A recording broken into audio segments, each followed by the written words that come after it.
on where they were that morning. I was in Thayer Hall at West Point. Whispers followed me to my next class. A plane hit the building. Must have been a small plane. They're just filming a movie. It was a beautiful morning if you remember. Football season was beginning. And then, in that next class, the television showed a smoking building in New York City. Then a second plane hit. Then the first tower fell. Then the second. Thousands of Americans murdered. And our world changed forever, all within the span of my third period econ class.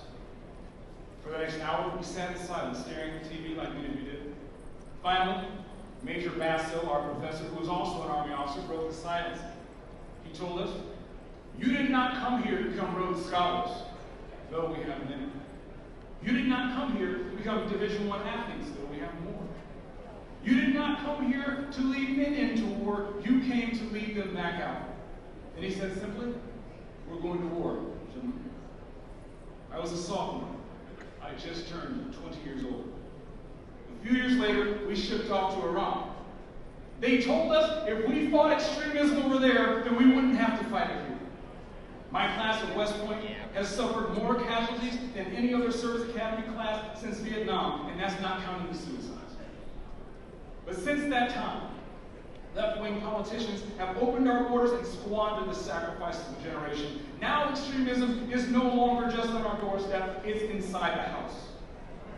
I did not lose my friends.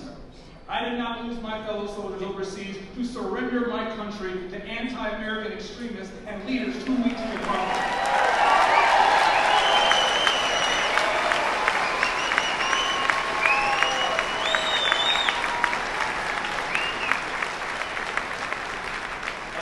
Morning, September 11th, ordinary Americans became the very first to the fight in the global war on terror. They were passengers on United Flight 93, and they were led by a 32-year-old father in Flint, Michigan, Todd Beamer. Yes.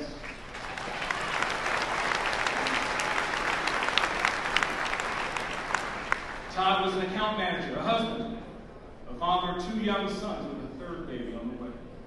When hijackers took control of that plane, he calmly called the operator, recited the Lord's Prayer and the 23rd Psalm. He asked her to tell his family how much he loved them. Then he turned to the other passengers and said the words that still echo across America today.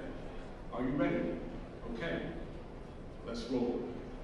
They charged the cockpit. The plane went down at Pennsylvania Field. The terrorists never reached their intended target in Washington. Those men and women did not choose.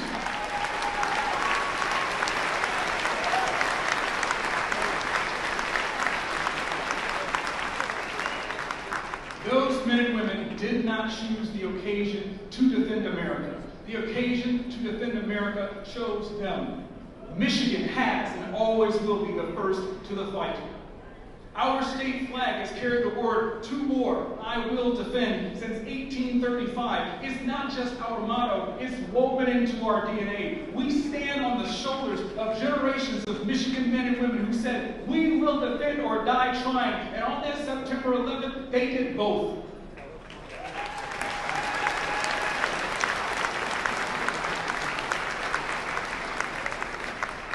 The Republican Party was founded in Jackson, Michigan, to defeat slavery and hold this nation together.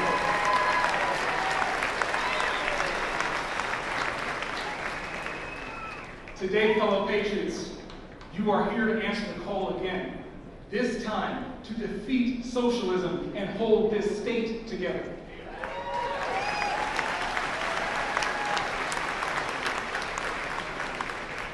But we must never forget the single mother who dropped her children in daycare that morning and then an hour later found herself plummeting from a skyscraper.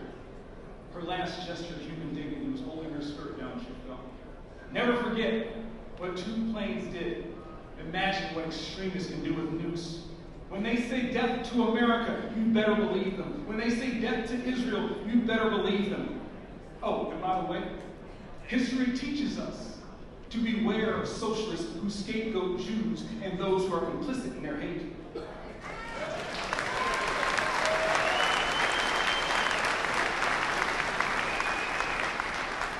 The Star of David is a target now, the cross is next. Jewish Democrat leaders are afraid to attend their own convention for fear of their safety. Extremism has become the norm in too many corners of the other party, and we will not tolerate it here.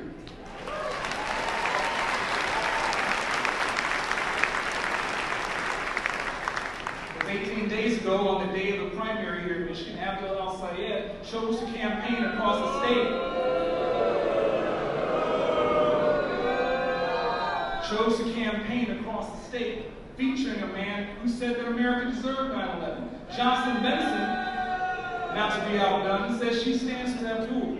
As she said, and I quote, "Abdul and I are one team." And she's right. They are one team. A team of extremism, weakness, and cowardice that will take Michigan in the wrong direction. Jocelyn Benson stands with the radical left and will not denounce it. I stand with Americans who serves as 9/11. I stand with you, and I say never forget.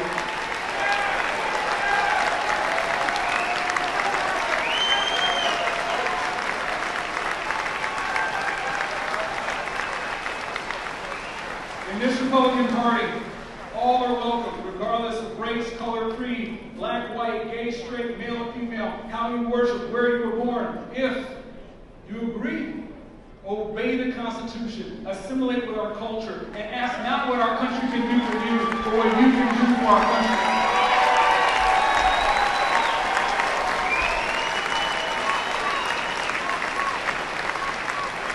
These are standards, simple standards, where all Americans agree, and Democrats used to champion.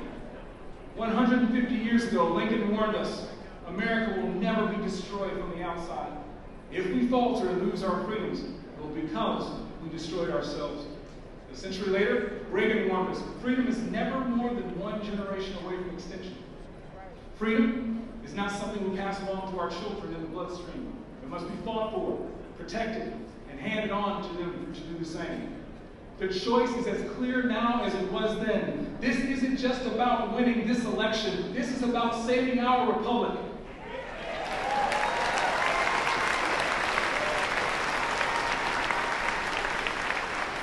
Thousands upon thousands have fought and died for this country. Shame on those who, if on November 3rd or the 40 days leading up to it, cannot be bothered to show up and vote. Now, of course, in a free country, that's their choice, but they don't ever get to call themselves patriots again.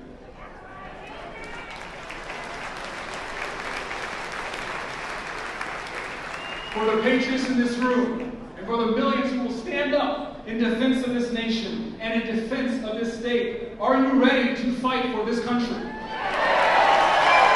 Are you ready to stop socialism? Are you ready to save Michigan? Outstanding, I knew you would. 2-4, I will defend, never forget, and let's roll.